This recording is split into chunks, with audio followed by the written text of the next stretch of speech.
asyhadu anna Muhammadar Rasulullah. Bapak-bapak dan ibu, kita lanjutkan pengajian kita membahas cabang-cabang iman. Ini kita masuk kanan tapet, yaitu al-imanu bil kutub.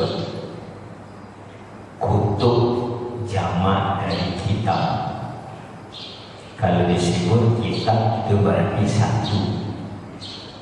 Kalau disebut kutub arti kitab-kitab. Apa maksudnya? Dia kalamullah auhami ila rusuli. Kutub itu, kitab-kitab itu kalam Allah yang diturunkan oleh Allah, diwahyukan oleh Allah kepada Rasul-Rasul beliau. Antori Jibril alaihi salam, dibawa oleh Jibril. Wazalika liyuballighuhu linnas liyakuna hujjatan lillah ala khalqi. Disampaikan kepada umat dari nabi-nabi dan rasul itu supaya menjadi hujjah.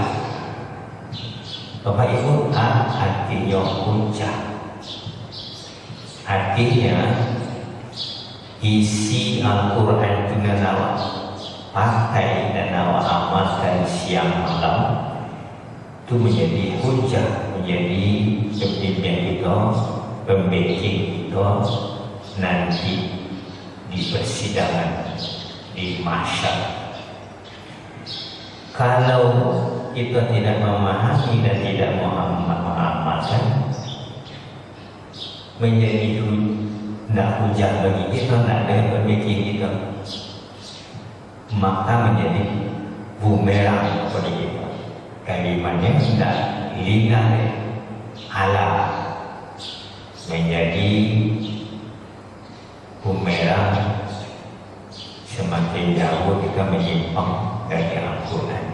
Kalau kita untuk Nabi Muhammad, untuk Nabi Isa menyimpang dari Injilnya umat-umat beliau. Kalau untuk umat Nabi Musa menyimpang dari Taurat. Seluruh para nabi yang diberi oleh Allah kitab itu. Dalam surat ayat Ibrahim ayat 4, wa ma arsalna min rasulin illa bilisani qaumihi liyubayyina lahum. Bahasa kitab itu sesuai dengan bahasa nabi masing-masing. Untuk Nabi Muhammad bahasanya bahasa Arab, bahasa Injil ada bahasa, bahasa Taurat bahasanya tak tahu, Zabur bahasanya tak tahu. Jadi mengimani Taurat, Zabur dan Injil cukup mengatakan Zabur pada Nabi Daud, Injil kepada Nabi Isa, Taurat kepada Nabi Musa, itulah cukup ini. Tapi kalau kita umat Nabi Muhammad, Al-Quran kepada Nabi Muhammad ada cukup kan? Mesti kita tahu isi. Bahasanya tidak bahasa kita, bahasa Arab. Kita orang Arab, kita orang Indonesia. Mesti cari anak tersembunyi makna dari kalimat-kalimat ayat-ayat itu. Itulah yang mengharuskan kita untuk belajar. Isinya terlihat dalam surah Al-Maidah diberitahu oleh Allah. Likulli ja'alna minkum syir'atan wa minhajan. Al-Quran itu kalau untuk umat Nabi Muhammad dan untuk umat yang sebelumnya, isinya syir'atan, syariat. Kemana kita ini di muka bumi yang menciptakan manusia Allah. Jadi yang membuat aturannya Allah dulu. Itu disebut oleh Allah dalam surah Al-Maidah ayat 48, syir'atan wa minhajan.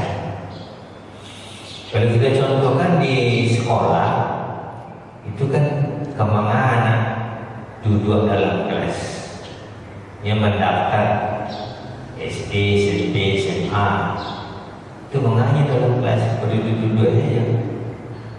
Yang ini ada kurikulum yang akan dipelajarinya, diajarkan oleh guru. Itu juga Al-Quran. Kalau kita umat Nabi Muhammad itu ya Taurat, Zabur, Injil, itu kan kurikulum hidup. Ayat untuk menjalihkannya, itu Allah pilihlah seorang Rasul untuk umat Nabi Muhammad. Ini Nabi Muhammad gurunya, uswahnya. Untuk Nabi Musa, Nabi Musa untuk menjalihkan Taurat. Kalau dalam bahasa yang lain kita mengatakan bahwa membumikan wahyu itu. Wahyu itu dari Allah, disebut dari hati, dari langit, dari yang maha tinggi. Itu artinya itu. Ya, untuk orang hidup di bumi, apa cara membumikannya? Maka dipikirkan manusia untuk membumikan, untuk mencontohkan, untuk menjalinkan syariat yang ada di dalam wahyu, dalam kitab tadi. Kalau malaikat, ya Allah saja menyampaikan ke hati Nabi. Kalau ada di mulut Nabi, bunyinya, dicontohkan dan Nabi, itu baru pemahamannya. Dengan itu apa tadi itu kalau kita membunyikan saja, kita baca di rumah kita membunyikan apa bunyinya Bismillahirrahmanirrahim, Alhamdulillahirabbil alamin, Ar-Rahmanirrahim. Itu bunyinya. Tapi ada terkandung di Bismillahirrahmanirrahim, Alhamdulillahirabbil alamin, Ar-Rahmanirrahim. Manusia yang dipilih itu namanya Rasul. Rasul orangnya yang disampaikannya pesan-pesan Allah, keinginan Allah, risalah namanya. Sejak beliau dari menerima wahyu itu sampai akhir hayat beliau, akhirnya namanya Rasul. Ati'ullah wa ati'ur Rasul. Taatlah kepada Allah, taat kepada Rasul. Oleh karena itu, bapak dan ibu, setiap kita mengamalkan syariat itu, walaupun tak hafal oleh kita ayat dan hadisnya, tapi kita kalau tidak mendengar sumbernya, kolam asalnya. Dalam Al-Quran seperti itu, Nabi mencontohkan seperti itu. Kalau Nabi menjalinkan, menerangkan, itu namanya sunnah qauliyah. Nabi menjalinkan secara ucapan, perkataan. Kalau Nabi menjalinkan melalui percontohan, namanya sunnah fi'liyah, perbuatan Nabi. Kalau sahabat yang melakukan, beliau menyetujui dan dilarang oleh Nabi, namanya sunnah taqririyah. Berarti ketetapan Nabi disetujui oleh Nabi. Kalau begitu luas itu selama beliau jadi Nabi sampai akhir hayat beliau, perkataannya, perbuatannya, tak apa dikira satu itu. Itulah mengharuskan kita belajar satu asal minal mahdi ilal lahdi. Kita belajar itu saja dari lahdi sampai sakral penting beraja. Sekurang-kurang beraja mandaha. Kullu hazihil kutub ja'at li isbati haqiqatin wahidah wa li tahqiqi amrin wahidah ala wa huwa tauhidullah wa ibadatuh. Seluruh kitab-kitab yang diturunkan oleh Allah itu kepada para nabi, hakikatnya satu. Allah menjalihkan dirinya kepada umat manusia. Kalau nak dijadikan oleh Allah diri, kita nak tahu saya Allah itu. Kalau tak manusia yang mencari-cari, tak bisa. Memikir-mikir kan siapa Allah tak bisa. Allah yang memberitahu diri.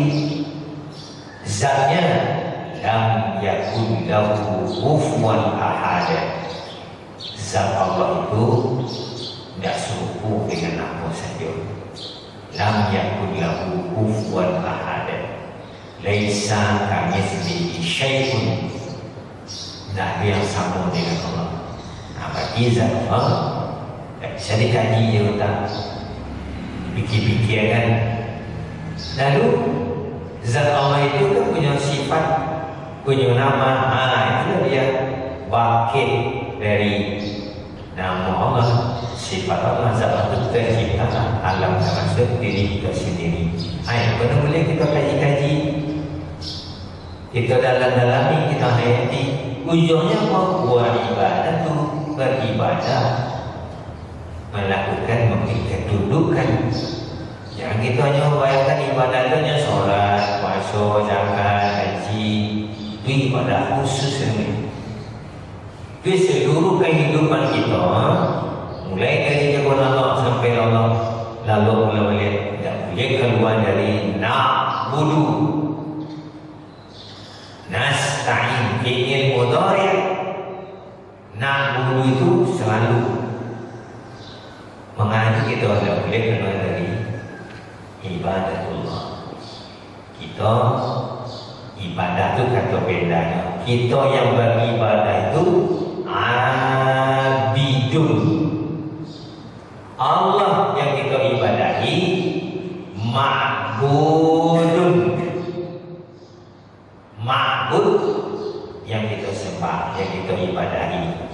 Kita abid. Hubungan abid dengan ma'bud itu dia ibadah. Ucapan kita, pergaulan kita, ketika kita berpakaian tertutup aurat, itu juga ibadah. Mengamalkan perintah Allah. Ketika kita berpakaian tidak menutupi aurat, kita keluar dari ibadah. Istighfar kita, minta ampun kita. Ketika pembicaraan kita, ucapan kita sehari-hari nak menyenangkan kepada orang, menyakiti, itu keluar dari ibadah. Istighfar kita, tak diridhoi ucapan kita oleh Allah, tak diridhoi, tak disayang, tak diibadah. Itu harus istighfar. Itu juga makan dan minum. Itu kerana kita sehari-hari makan, minum, berpakaian, mengecek, berfikir, itu saja. Kalau yang solat, puasa, zakat, haji, itu ibadah khusus namanya. Ada kata ibadah khusus, pakai rukun, pakai syarat. Ada rukun-rukunnya, ada syarat-syaratnya. Dari mana punya itu rukun dan syarat? Dari ayat-ayat dan hadis-hadis tadi disusun oleh ulama. Rukun solat, syarat solat, yang membatalkannya, yang wajibnya, yang sunatnya, itu yang puasa dan lain sebagainya. Tapi kalau yang bersifat umum, menghalalkan yang halal, mengharamkan yang haram, itu kan pokok dalam kehidupan orang. Atau kata-kata kuncinya halalan, thayyiban, kata kuncinya. Dan boleh kita keluar dari itu yang halal, pergi baik. Itu ibadah umum namanya. Perinciannya awak yang membuat. Contoh kalau ibu-ibu memasak, ramuan yang dimasak tak ada tunjukkan dalam Al-Quran. dalam hadis, maksudnya lado ada sekian, kuningnya sekian, sarainya sekian, bawahnya sekian, garamnya sekian, santannya sekian. Nah, ada dalam Al-Quran. Tapi yang ada apa? Halalan thayyiban. Halal itu untuk siapa? Halal itu untuk orang kita bermanfaat di dunia. Nanti kita nak masuk ke alam barzakh, halal itu membimbing kita dengan hujah membimbing kita. Nanti kita di akhirat dia memasak mempengaruhi halal. Yang thayyib habis di dunia. Sejenak bapak ibu makan yang bergizi, di dunia dah selesai. Begitu kita nak masuk sakratul maut, tak boleh. Tapi yang halal yang kita sampai ke hadirat Allah. Itu je yang haram. Kalau yang haram nak kita selesaikan di dunia, pada kita bertobat, mengikuti roh kita itu. Baik dengan halal maupun dengan haram. Apa saja, tidak hanya makanan dan minuman, itu juga perkataan, perbuatan kita. Halal mendampingi roh kita. Haram mendampingi roh kita. Yang lahir di roh di jasad tak lain. Kita makan makanan yang halal, yang bergizi, selesai di dunia. Itu yang haram, selesai di dunia. Yang secara fisik, yang jasmani, tapi yang rohani, yang mengikuti roh itu. Itu adanya kan penjelasannya itu di dalam Al-Quran, dalam sunnah yang dijalankan oleh Nabi. Maka tugas pokok Nabi itu pertama menjalihkan tentang Allah, zat Allah, sifat Allah, nama-nama Allah, ketentuan-ketentuan Allah, hukum-hukum, yang disukai, yang tidak disukai oleh Allah. Itu tugas Nabi. Kalau bersifat amalia, beliau contohkan, beliau buktikan. Kalau sifat keyakinan, itu beliau terangkan. Dulu gunanya apa dan dulu kita mencari ayat-ayat Allah, hadis-hadis Rasul. Wa ma arsalna min qablika min rasulin illa nuhi ilaihi annahu la ilaha illa ana fa'budu. Surah Al-Anbiya ayat 75. Seluruh rasul yang aku utus sebelum Muhammad tugasnya sama apa? Annahu la ilaha illa ana fa'budu. Tidak ada Tuhan kecuali aku, kata Allah. Fa'budu, beribadah kepada aku. Jadi pada ibu kalau dari segi ayat itu, seluruh aktivitas kehidupan kita kalau tak dalam ibadah berarti dua, bisa adat, bisa kebiasaan, tidak nilai ibadah. Dari segi hukum, kalau tidak halal pasti haram. Atau tidak halal haram, mubah, itu asal dari hukum. Tapi kalau dilarang, disuruh dilarang, itu jadi hukumnya. Itu dan awak tengok preso diri gitu. Apalagi itu adalah umum pada diri. Itu gunanya mengkaji iman, tingkatkan iman. Awaknya harus mengkaji. Awalnya asam garam dan kita makan minum. Kita nikmati udara lah banyak yang kita hirup, pengalaman lah banyak, pergaulan lah banyak. Awak tengok ke belakang, awak berahsiakan. Kalau apa-apa ibu yang punya kendaraan sekali berhenti servis, aduh waktunya servisnya sekian kilometer. Kalau di dalam Islam ada servis sepanjang waktu, zikir. Ada servis harian, solat wajib. Ada servis mingguan, solat Jumat. Dan bagi laki-laki perempuan, puasa Senin Kamis, servis mingguan. Ada servis bulanan, masuk tanggal 3 balik, sampai balik 5 balik, tiap bulan. Ada servis tahunan Ramadan. Maknanya bapak dari itu di bulan Ramadan itu, kalau kita di bulan-bulan hari yang ada yang tak bisa segala macam, di bulan Ramadan itu harus diusahakan sebanyak mungkin. Hendak kita amalkan sebanyak kurang. Sering mau sampai ke situ. Kalau bapak ibu nak bisa duduk subuh sampai matahari tapi paling tidak di Ramadan itu dikayai. Kau hendak setiap hari, paling tidak sekali seminggu, paling tidak mana sekali sebulan. Iktikaf yang full Ramadan atau yang full sehari semalam, mungkin kita ada rampung beberapa kali. Kalau hebatnya lain 10 hari terakhir itu tak ada di 2 bulan Ramadan, hanya bulan Ramadan disediakan. Dulu pernah sampaikan lagi, Nabi minta permisinya ke isterinya. Ambo 10 hari itu nakkan lalu dekat kalian. Ambo nak lalu dekat kalian 10 hari. Nabi, kita boleh bisa terlihat apa-apa tadi. Tinggi nilainya banyak. Itu khususnya nanti kita lihat di cabang kesekian. Awak kira ni dekat dia tu. Anak hakikatnya kalau nampak dia tu.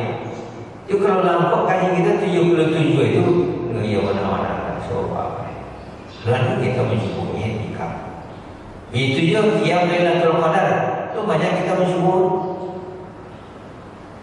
Malam-malam ganjil 21, 23, 25, 27 dan 29. Itu sangat istimewa. Barangnya, kalau nak bisa sepanjang hari servis tahunan itu turun mesin bulan Ramadan itu pasangnya Lailatul Qadar itu hanya di bulan Ramadan, tak ada di luar. Lalu zakat servis tahunan, zakat fitrah, zakat taratur. Khusus zakat fitrah itu hanya di bulan Ramadan. Fitrah itu artinya suci rohani kita. Fitrah itu roh kita itu. Zakat fitrah membersihkan roh selama sabalik bulan di bulan Ramadan. Setahun kita hidup dibersihkan di zakat fitrah untuk setahun yang akan datang. Korban itu servis tahunan. Kita sebelumnya kita bisa berkorban menyangkut dengan materi. Itu servis tahunan. Mana Idul Adha, Idul Fitri itu servis tahunan. Ibu-ibu kalau punya anak menusi atau bapa punya anak menusi, haidnya pada Idul Adha, Idul Fitri itu yo haid. Solat. Tapi tidak solat, hanya untuk mendengarkan khutbah.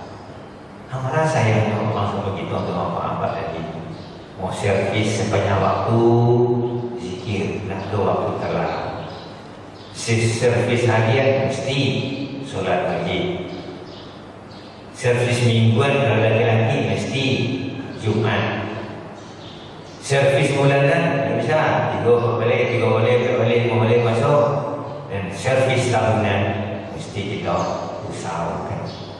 Begitu syariat dijadikan oleh Allah. Tauhid dan ibadah. Wa fi hadza al-hadis dalilun wadihun an al-asl alladhi alayhi awla rasul wa yad'una ilayhi huwa tauhid. Hakikatnya dari ayat dan hadis itu tauhid. Yang dituntut oleh ulama ilmu tauhid, mengkaji sifat-sifat Allah, nama-nama Allah, ketentuan-ketentuan Allah, hukum-hukum yang ditetapkan oleh Allah, yang disukai oleh Allah, yang dilarang oleh Allah. Itu tauhid, kaji seluruh fardu ain. Setiap kita harus kita kaji iman 77 siapa fardu ain. Setiap kita harus dalam. Orang yang bertauhid pasti beribadah. Orang yang beribadah betul dia bertauhid. Kalau tidak ada tauhidnya, tidak ada rohnya, mudah dipicu ditipu oleh setan, dipelara-lara tadi oleh setan, dibawa habis amal, habis ibadah, habis nilai. Kalau habis nilai anak Tuhan, terima nanti di akhirat. Dunia darul amal, akhirat darul jasa. Dunia sampai kita beramal, akhirat sampai kita menerima. Oleh itu rajin kita beramal, harus rajin memelihara. Pemeliharaan itu terjadi kaji dalam ilmu tauhid dan sekaligus itu ilmu tasawuf. Memelihara kesehatan rohani itu. Fisik, ilmu fisik pula, itu rohani, ilmu rohani pula. Itulah yang kita mengulang-ulang kaji. Kalau dah tahu, kalau tidak, yang menambah. Itu bagian pertama dari beriman kepada Al-Kutub, kitab-kitab. Untuk Taurat, Zabur dan Injil, kita nak tahu isinya, tapi intinya dong, itu tauhid dan ibadah. Seluruh para nabi dan para rasul itu mengajarkan tentang keesaan Allah dan beribadah kepada Allah. Tapi untuk Al-Quran itu harus tahu sedalam-dalamnya. Nanti kita lihat pada bagian yang kedua. Nanti kita sambung insyaAllah. Assalamualaikum warahmatullahi wabarakatuh.